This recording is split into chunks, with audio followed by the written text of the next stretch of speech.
Bon, M. Stani, le PPRD, c'est un grand parti. Il ne se sent pas en tout cas concerné par ce que nous avons suivi comme décision orale de ces sacs sur les zones de Top Congo. Même si le matin, maintenant peut-être il l'a formalisé compte tenu des critiques qu'il y a eu. Le PPRD n'est pas concerné par cette décision. Mais néanmoins, parce que comme moi hier, j'ai été débarqué des débats alors que j'étais déjà régulièrement invité, des débats d'histoire qui concernent le président national, le Raï Joseph Kabila Kabange, sur les fausses accusations de Martin Fayoulou.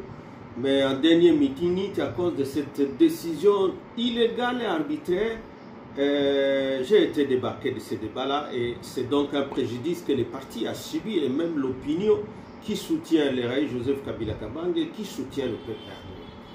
Donc voilà, je crois que compte tenu de ça, le PPRD est en train de se préparer pour adresser une lettre pour le retrait de cette décision à cette autorité qui l'a prise.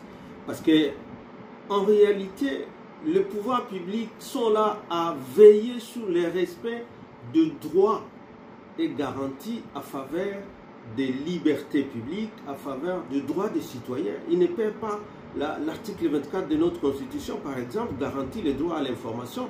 Vous ne pouvez pas sanctionner quelqu'un aujourd'hui et lui demander de se taire et de ne plus jamais parler.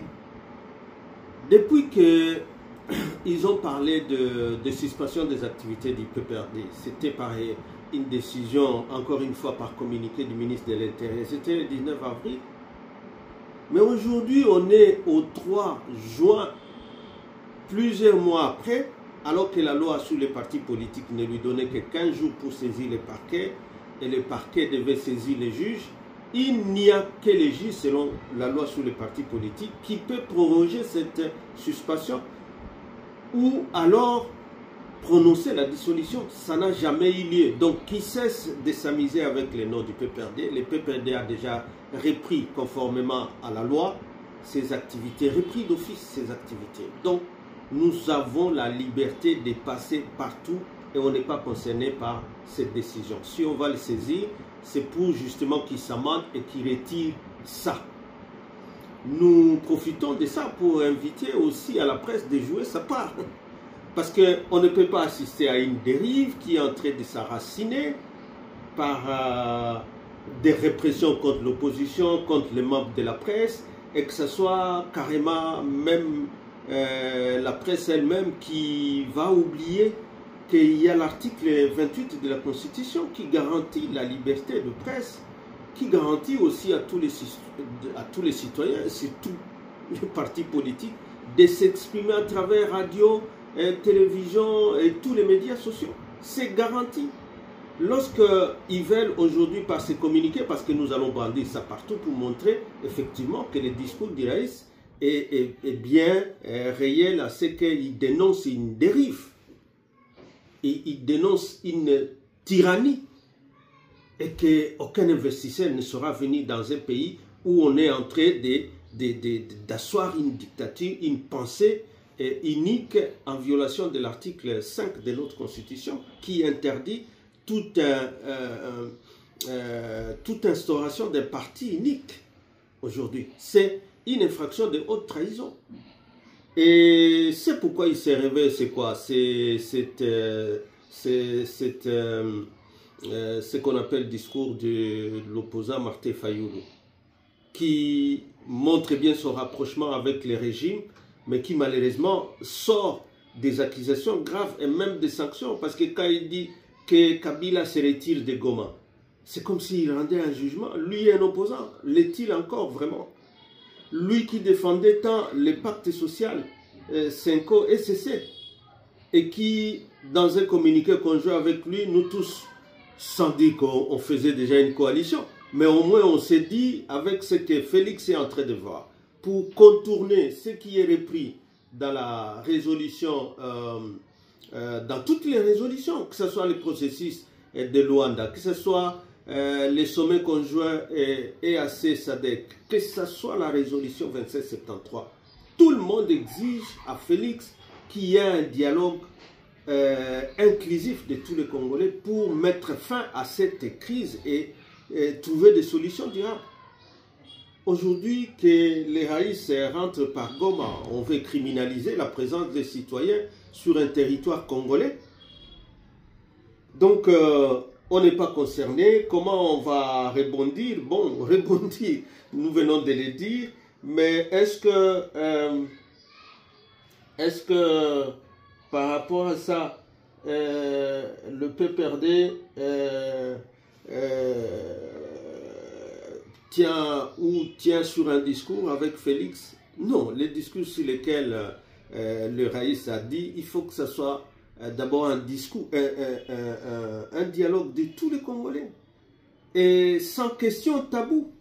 Mais qu'est-ce que Félix est en train d'éviter pour qu'il y ait ce dialogue-là, qui lui est proposé par tous les processus, partout où il allait?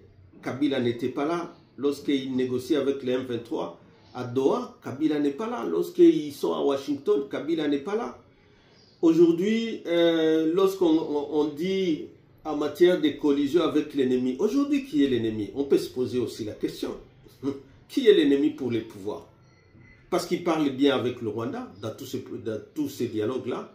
Et maintenant, alors que c'était une ligne rouge qui ne parlera plus jamais avec l'AFCM 23, il est en dialogue avec l'AFCM 23.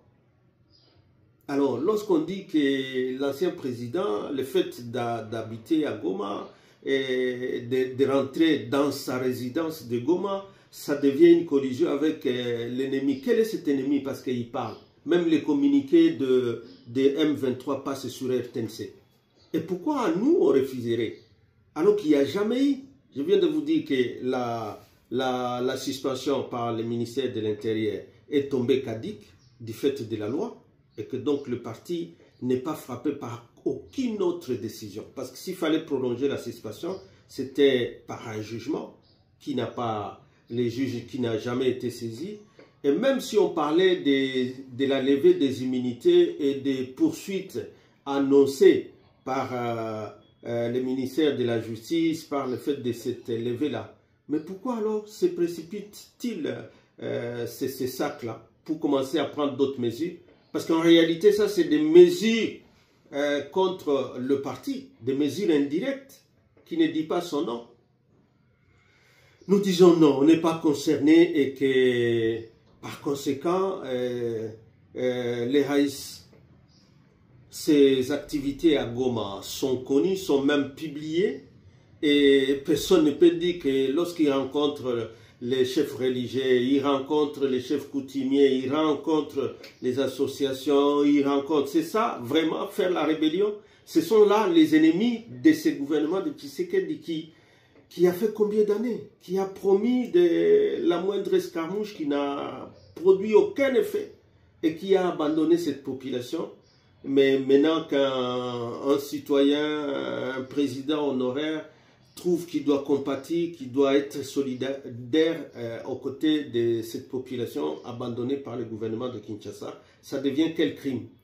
Ils énoncent ça. Par quelle loi c'est interdit? Par quelle loi qu'un élu au suffrage universel direct du reste, comme celui-là, même honoraire, il ne peut plus consulter ou être consulté par sa population.